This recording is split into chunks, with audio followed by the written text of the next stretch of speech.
শ্রীকৃষ্ণ চৈতন্য প্রভু দয়া কর মোরে, তোমা বিনে কে দয়ালু জগত মাঝারে। পতিত পাবন হেতু তব অবতার, মোসম পতিত প্রভু না পাইবে আরো। হাহা প্রভু নিত্যানন্দ প্রেমানন্দ সুখী, কৃপাবলোকন কর আমি বড় দুঃখী। দয়া কর সীতাপতি অদ্বৈত গোসাই, তব কৃপা বলে পাই চৈতন্য নিতাই। হাহা স্বরূপ সনাতনরূপ রঘুনাথ, ভট্টযুগ শ্রীজীবহা প্রভু লোকনাথ। দয়া কর শ্রী আচার্য প্রভু শ্রীনিবাস, রামচন্দ্র সঙ্গ মাগে নরোত্তম দাস। যে আনিল প্রেম ধন করুণা প্রচুর, হেন প্রভু কোথা গেলা আচার্য ঠাকুর। কাহা মোর স্বরূপ রূপ কাহা সনাতন, কাহা দাস রঘুনাথ পতিত পাবন। কাহা মোর ভট্ট যুগ কাহা কবিরাজ, এককালে কোথা গেলা গোরা নটরাজ। পাষাণে কুটিব মাথা অনলে পশিব, গৌরাঙ্গ গুণের নিধি কোথা গেলে পাব। সেসব সঙ্গীর সঙ্গে যে কইল বিলাস, সে সঙ্গ না পাইয়া কান্দে নরোত্তম দাস। হাগৌর হাগৌর হাগৌর। ভক্তগণ, আস্বাদন করছিলাম শ্রী শ্রীনিবাস আচার্য প্রভুর দিব্যাতি দিব্য জীবনী। এর আগের দুদিনে আমি শ্রী শ্রীনিবাস আচার্য প্রভুর অনন্ত বিস্তৃত তার যে চরিতাবলীর মধ্যে এক কণা আপনাদের দিতে পেরেছি। আজকে আস্বাদন করব শ্রী শ্রীনিবাস আচার্য প্রভুর সাথে শ্রী রামচন্দ্র কবিরাজ মিলন।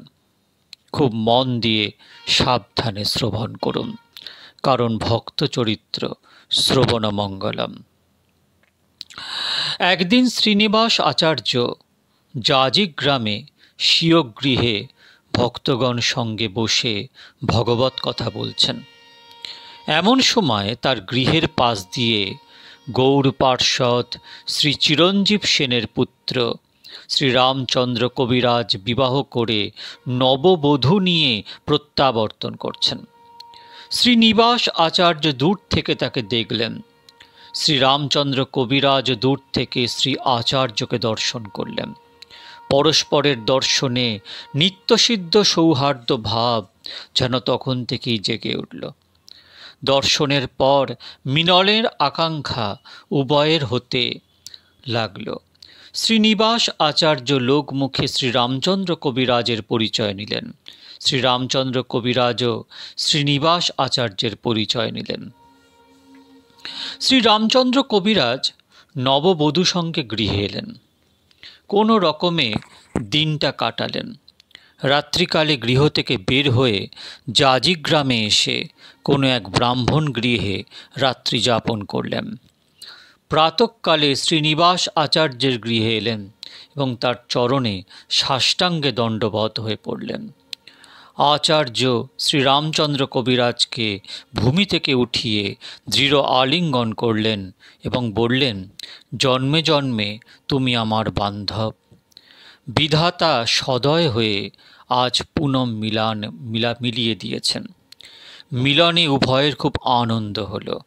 শ্রীরামচন্দ্র কবিরাজের অগাধ পাণ্ডিত্য প্রতিভা জেনে আচার্য অতিশয় সুখী হলেন। তিনি তখন তাকে গোস্বামী গ্রন্থ শ্রবণ করাতে লাগলেন। কয়েকদিন পরে আচার্য তাকে শ্রী রাধাকৃষ্ণ যুগল মন্ত্রে দীক্ষিত করলেন। শ্রীনিবাস আচার্য পুনঃ শ্রী বৃন্দাবন ধাম অভিমুখে যাত্রা করলেন। সঙ্গে কতিপয় ভক্ত বৃন্দাবন যাত্রা করলেন। আচার্য পূর্ব পরিচিত পথে চলতে চলতে গয়া ধামে এলেন এবং শ্রী বিষ্ণু পাদপদ্ম দর্শন করলেন। তথা হতে কাশী এলেন, শ্রী চন্দ্রশেখর আদি ভক্তগণের দর্শন করলেন। দণ্ডবৎ আদি করতেই সকলে শ্রীনিবাসকে স্নেহে আলিঙ্গন করলেন। শ্রীনিবাস কাশীতে 2-1 দিবস অবস্থান করে শ্রী মথুরা ধামে প্রবেশ করলেন। শ্রী বিশ্রাম ঘাটে স্নান করে আদি কেশব ও জন্মস্থান আদি দর্শন করে শ্রী বৃন্দাবন ধামে এলেন। শ্রী জীব গোস্বামী শ্রীনিবাসের দর্শন প্রতীক্ষা করছিলেন। শ্রীনিবাস আচার্য এসে তার শ্রীচরণ সাষ্টাঙ্গে বন্দনা করতেই শ্রীজীব গোস্বামী তাকে ভূমি হতে তুলে দৃঢ় আলিঙ্গন করলেন এবং গৌড় দেশের বৈষ্ণবগণের কুশল বার্তা আদি জিজ্ঞাসা করলেন। পুরীধাম থেকে এই সময় শ্রী শ্যামানন্দ প্রভুও বৃন্দাবন ধামে এলেন। তিনি শ্রীজীব গোস্বামীর শ্রীচরণ বন্দনা আদি করলেন। শ্রীজীব গোস্বামী তাকে স্নেহে আলিঙ্গন পূর্বক বসিয়ে পুরীধামবাসী বৈষ্ণবগণের কুশল বার্তা আদি জিজ্ঞাসা করতে লাগলেন। তারপর শ্রীনিবাস শ্যামানন্দের মিলন হল। পরস্পরকে দণ্ডবৎ আলিঙ্গন প্রভৃতি করলেন। তাদের খুব আনন্দ হল। তথায় তারা দ্বিজ হরিদাসের অপ্রকট বার্তা শুনে অতিশয় দুঃখিত হলেন। উভয় শ্রী জীব গোস্বামী পাদের নিকট অবস্থান করতে লাগলেন এবং শতসন্দর্ভের বিবিধ সিদ্ধান্ত তার কাছ থেকে শুনতেই লাগলেন। এই সময় শ্রীমৎ জীব গোস্বামী শ্রী গোপাল চম্পু গ্রন্থ রচনা আরম্ভ করেছেন। তিনি শ্রীনিবাস ও শ্যামানন্দকে মঙ্গলাচরণ শ্লোক পড়ে শোনালেন। শ্রীনিবাস আচার্য বৃন্দাবনে শ্রীজীব গোস্বামী তথা অন্যান্য গোস্বামীদিগের সঙ্গে কয়েক মাস সুখে অবস্থান করলেন। এমন সময় গৌড় দেশ থেকে শ্রী রামচন্দ্র কবিরাজ তাকে গৌড় দেশে নেবার জন্য শ্রী বৃন্দাবন ধামে উপস্থিত হলেন। গৌড় দেশবাসী ভক্তগণ তাকে পাঠিয়েছেন। শ্রীনিবাস আচার্য শ্রীমৎ জীব গোস্বামীর সাথে শ্রী রামচন্দ্র কবিরাজের পরিচয় করিয়ে দিলেন। শ্রীরামচন্দ্র শ্রীজীব গোস্বামীর শ্রী পাদপদ্মে সাষ্টাঙ্গে ভূমিতলে পড়ে বন্দনা করলেন। শ্রীজীব গোস্বামী তাকে তুলে স্নেহে আলিঙ্গন করলেন। শ্রীরামচন্দ্র কবিরাজকে শ্রী রাধারমণ, শ্রী গোবিন্দ, শ্রী গোপীনাথ আদি বিগ্রহগণকে দর্শন করতে আদেশ করলেন এবং গোস্বামী বৃন্দের শ্রীচরণ দর্শনে আজ্ঞা দিলেন। শ্রীনিবাস ও শ্যামানন্দ প্রভু তাকে সঙ্গে নিয়ে সব দর্শন করাতে লাগলেন। শ্রীরামচন্দ্র কবিরাজের দৈন ভক্তি প্রভৃতি দেখে গোস্বামীগণ সকলেই পরম সুখী হলেন। শ্রীমৎ জীব গোস্বামী শ্রীরামচন্দ্র কবিরাজকে বন দর্শনে আদেশ করলেন। তিনি সর্বত্র দর্শন করে রাধাকুণ্ডে শ্রীমৎ রঘুনাথ দাস গোস্বামীর ও শ্রীমৎ কৃষ্ণদাস কবিরাজ গোস্বামীর শ্রীচরণ দর্শনে এলেন।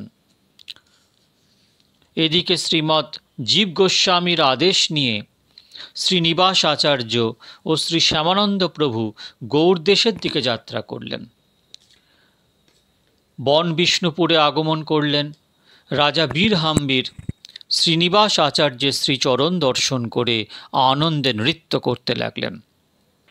এই বীরহাম্বীর, যিনি গোস্বামী গ্রন্থকে অপহরণ করে নিয়ে চলে গেছিলেন, রাজপুরে মহাযত্নে নিয়ে শ্রীপাদকে পূজাপূর্বক বিবিধ উপাচারে ভোজন করালেন। রাজগৃহে মহোৎসব আরম্ভ হল।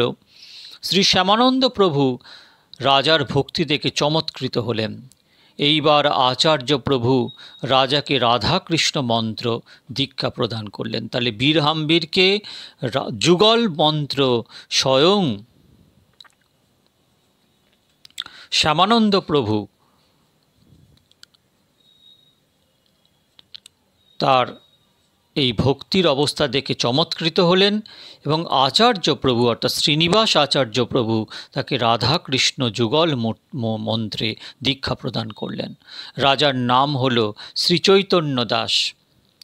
রাজপুত্র ধারী হাম্বীরও মন্ত্র গ্রহণ করলেন।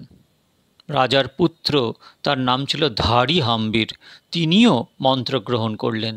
তার নাম হল শ্রী গোপাল দাস। শ্রী বীরহাম্বীর আচার্যের দ্বারা শ্রী কালাচাঁদের সেবা প্রকট করালেন। শ্রীনিবাস আচার্য স্বহস্তে শ্রী বিগ্রহের অভিষেক পূজা আদি করলেন। শ্রী শ্যামানন্দ প্রভু কয়েকদিন সেখানে থাকার পর পুরীর দিকে যাত্রা করলেন। শ্রীনিবাস আচার্য জাজি গ্রামে আসবার উদ্যোগ করলেন।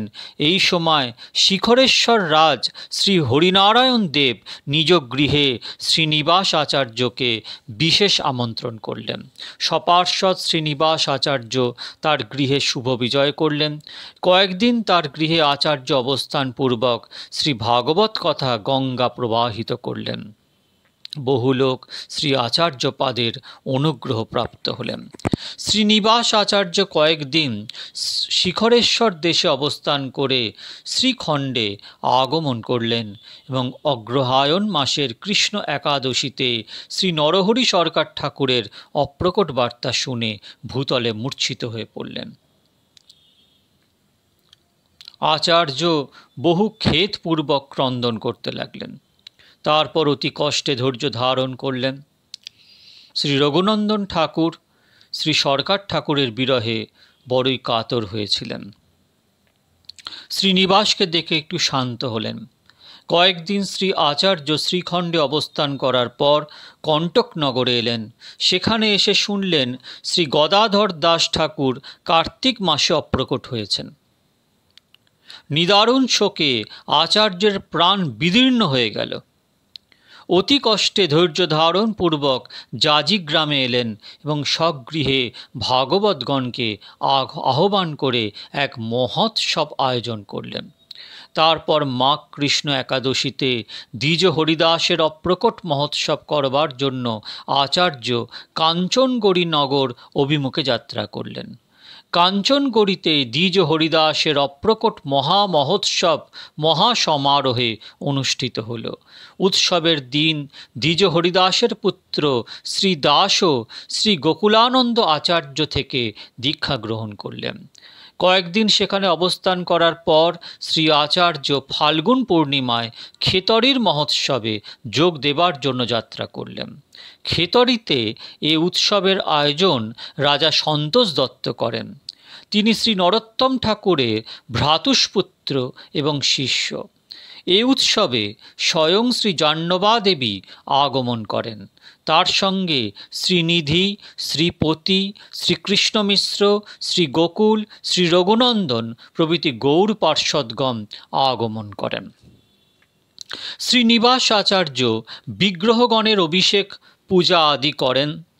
ভোগ রন্ধন শ্রী জাহ্নবা মাতা করেন। ফাল্গুন পূর্ণিমা তিথিতে অহোরাত্র শ্রী হরিসংকীর্তন মহোৎসব হয়। ওই কীর্তনে সপার্ষদ শ্রী গৌরসুন্দর আবির্ভূত হয়ে ভক্তগণকে দর্শন দিয়েছিলেন। ফাল্গুন পূর্ণিমা তিথিতে সকলে উপবাস করেন। দ্বিতীয় দিবসে পারণ মহোৎসব করা হয়। শ্রী গৌরাঙ্গ, শ্রী বল্লভীকান্ত, শ্রী ব্রজমোহন, শ্রীকৃষ্ণ, শ্রী রাধাকান্ত, শ্রী রাধারমণ এই 6 বিগ্রহের প্রতিষ্ঠা উৎসব হয়। বৈষ্ণব জগতে এইরূপ মহোৎসব ইতিপূর্বে বিশেষ হয় নাই। রাজা সন্তোষ দত্ত সমাগত বৈষ্ণবগণকে বস্ত্র, মুদ্রা আদি দান করেন। বৈষ্ণবগণ রাজা সন্তোষ দত্তকে প্রচুর আশীর্বাদ করেন। উৎসবের পর শ্রীনিবাস আচার্য ও শ্রী শ্যামানন্দ প্রভু জাজি গ্রামে আগমন করেন। বৈষ্ণবগণের আগমনে শ্রী আচার্যের গৃহে মহোৎসব আরম্ভ হল। কয়েকদিন পরে তথায় শ্রী নরোত্তম ঠাকুর মহাশয় শুভ আগমন করলেন। কয়েকদিন তিনজন জাজিগ্রামে অবস্থানের পর শ্রী শ্যামানন্দ প্রভু উৎকল দেশ অভিমুখে যাত্রা করলেন। শ্রীনিবাস আচার্য, শ্রী নরোত্তম, শ্রী শ্যাম রামচন্দ্র কবিরাজ নবদ্বীপ অভিমুখে যাত্রা করলেন। নবদ্বীপ মায়াপুরে শ্রী গৌর গৃহে তাঁরা আগমন করে অতি বৃদ্ধ শ্রী ঈশান ঠাকুরের শ্রী পাদপদ্মে সাষ্টাঙ্গে বন্দনা করলেন। শশা নাম ধরে তারা পরিচয় জানালেন। ঈশান ঠাকুর উঠে অতি প্রেম ভরে সকলকে আলিঙ্গন করলেন। এই সময় শ্রী গৌর গৃহে একমাত্র ঈশান ঠাকুর অবস্থান করছিলেন। পরের দিন ভক্তগণ শ্রী ঈশান ঠাকুরকে নিয়ে নবদ্বীপ ধাম পরিক্রমায় বের হলেন। ভক্তগণ অতি আনন্দ ভরে ঈশান ঠাকুরের শ্রীমুখে শ্রী গৌর সুন্দরের চরিত্র সকল শুনতে শুনতে পরিক্রমা করতে লাগলেন। পরিক্রমা সমাপ্ত করে ভক্তগণ শ্রী ঈশান ঠাকুরকে বন্দনাপূর্বক বিদায় নিলেন এবং শ্রীখণ্ডে আগমন করলেন। ইতিমধ্যে শ্রী ঈশান ঠাকুরের অপ্রকট বার্তা মায়াপুর হতে এলো।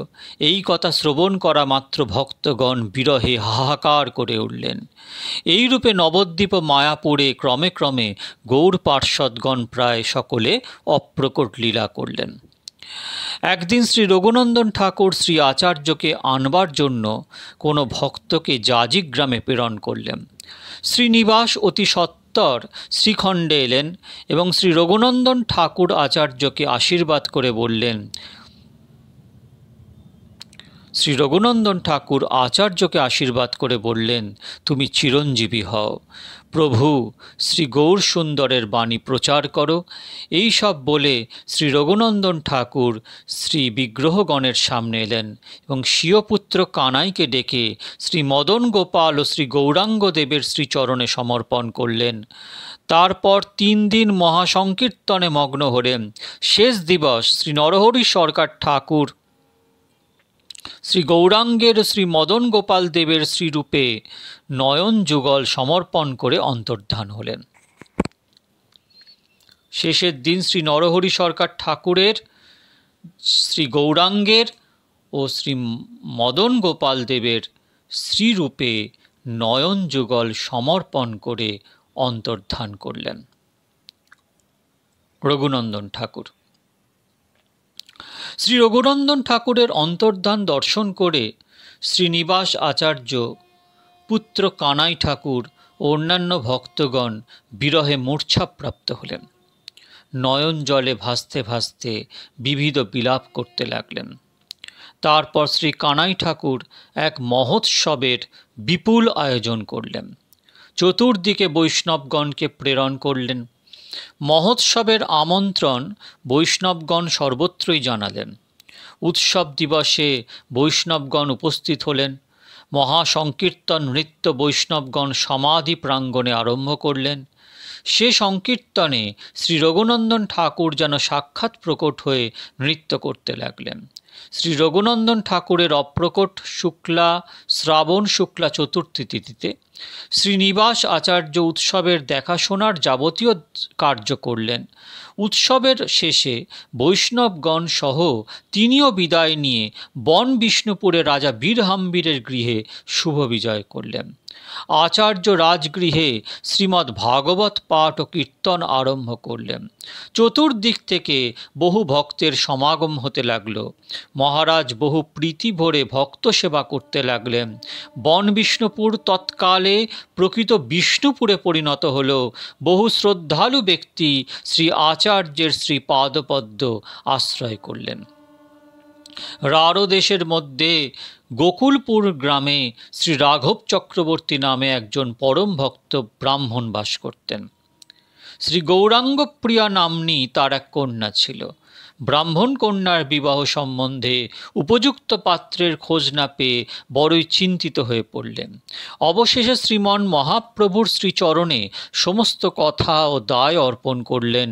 ব্রাহ্মণী এক রাত্রি স্বপ্ন দেখছেন যে তাঁরা শ্রীনিবাস আচার্যকে কন্যাদান করছেন। এই আশ্চর্যজনক স্বপ্ন দেখে ব্রাহ্মণী সুখী হলেন। পুনঃ এ কার্য অসম্ভব বলে চিন্তা করলেন।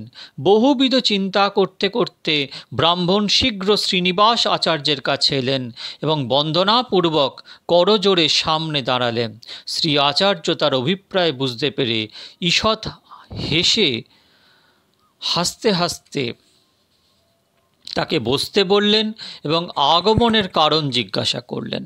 ব্রাহ্মণ কিছুক্ষণ মৌন থাকার পর বললেন, আপনার শ্রীচরণে একটি নিবেদন করতে এসেছি, কিন্তু যদি আপনার অভয় পাই বলতে পারি। আচার্য বললেন, আপনি নির্ভয়ে বলুন। এবার ব্রাহ্মণ স্বীয় কন্যার কথা নিবেদন করলেন। আচার্য কথা শুনে হেসে ফেললেন। ভক্তগণ এসব কথা শুনে বড় সুখী হলেন।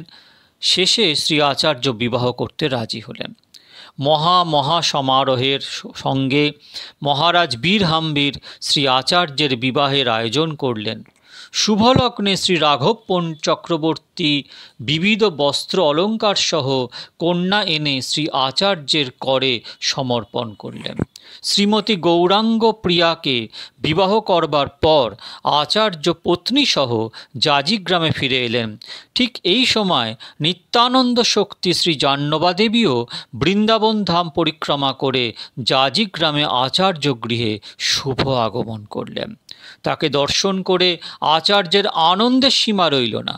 মহাসমাদরে তার পাদপদ্ম ধৌত করে তাকে আসনে বসিয়ে পূজা আদি করবার পর নববিবাহিতা গৌরাঙ্গ প্রিয়াকে তার শ্রীচরণ বন্দনা করালেন। সুশীলা সুন্দরী সাক্ষাৎ ভক্তিস্বরূপিণী পত্নী দেখে পরম স্নেহ ভরে কোলে তুলে নিলেন। শ্রী জাহ্নবা দেবী আচার্যের পত্নীদ্বয়ের প্রতি বহু প্রীতি প্রকাশের পর শ্রী বৃন্দাবন ধামস্থ গোস্বামী বৃন্দের সংবাদ বলতে লাগলেন। পরম সুখে শ্রী জাহ্নবা মাতা শ্রী আচার্য গৃহে কয়েকদিন থাকবার পর খড়দহ গ্রামে ফিরে এলেন। জাজিগ্রামে আচার্য লইয়া শিষ্যগণে গোয়াইন সদা শাস্ত্রালাপ সংকীর্তনে ভক্তিরত্নাকর। শ্রীনিবাস আচার্য জাজিগ্রামে ভক্ত শিষ্যগণ সঙ্গে পরম আনন্দে গোস্বামী গ্রন্থ অধ্যয়ন অধ্যাপনায় সুখে দিন যাপন করতে লাগলেন। আচার্যের ঐশ্বর্য ও বৈষ্ণব দর্শনে সকলে আশ্চর্য হতে লাগলেন। তার প্রভাবে মহাপাষণ্ডীগণ এসে তার শ্রীচরণ আশ্রয় করতে লাগলেন। শ্রীনিবাস, শ্রী নরোত্তম, শ্রী রামচন্দ্র তিনজন অভিন্ন হৃদয় ছিলেন। শ্রীল ঠাকুর মহাশয়, নরোত্তম ঠাকুর মহাশয় লিখছেন, দয়া কর শ্রী আচার্য প্রভু শ্রীনিবাস, রামচন্দ্র সঙ্গ মাগে নরোত্তম দাস। শ্রীনিবাস আচার্যের তিনটি কন্যা ও তিনটি পুত্র হয়। কন্যাদের নাম কৃষ্ণপ্রিয়া, হেমলতা, ফুলপি ঠাকুরানী। পুত্রদের নাম বৃন্দাবন, বল্লভ, রাধাকৃষ্ণ, শ্রী গতি গোবিন্দ। শ্রী গতি গোবিন্দ ঠাকুরের পুত্র কৃষ্ণপ্রসাদ ঠাকুর, তার পুত্র জগদানন্দ ঠাকুর। শ্রী জগদানন্দ ঠাকুরের দুই পত্নী ছিলেন। প্রথম পত্নীর সন্তান যাদবেন্দ্র ঠাকুর, দ্বিতীয় পত্নীর সন্তান রাধামোহন ঠাকুর, ভুবনমোহন ঠাকুর, গৌরমোহন ঠাকুর, শ্যামমোহন ঠাকুর ও মদনমোহন ঠাকুর। ভুবনমোহন ঠাকুরের বংশধরগণ মুর্শিদাবাদের মানিক্যহার গ্রামে এখনও বসবাস করছেন। ভক্তগণ, শ্রী শ্রীনিবাস আচার্য প্রভুর দিব্যাতি দিব্য জীবনের আজকে এখানেই শান্ত করছি। যদি কখনো গৌরের কৃপা হয় তাহলে শ্রী শ্রীনিবাস আচার্য প্রভুর দিব্যাতি দিব্য জীবনীকে আরও অনেক এগিয়ে নিয়ে যাব, আরও অনেক বিস্তারিতভাবে আপনাদের সামনে বলে নিজেকে ধন্য করব, নিজের বাণীকে পবিত্র করব, নিজে যাতে সমৃদ্ধ হতে পারি তার প্রচেষ্টা করব। আপনারা ভালো থাকবেন। শ্রী শ্রী নিত্যানন্দ রাম, শ্রী শ্রী গৌরগুণধাম।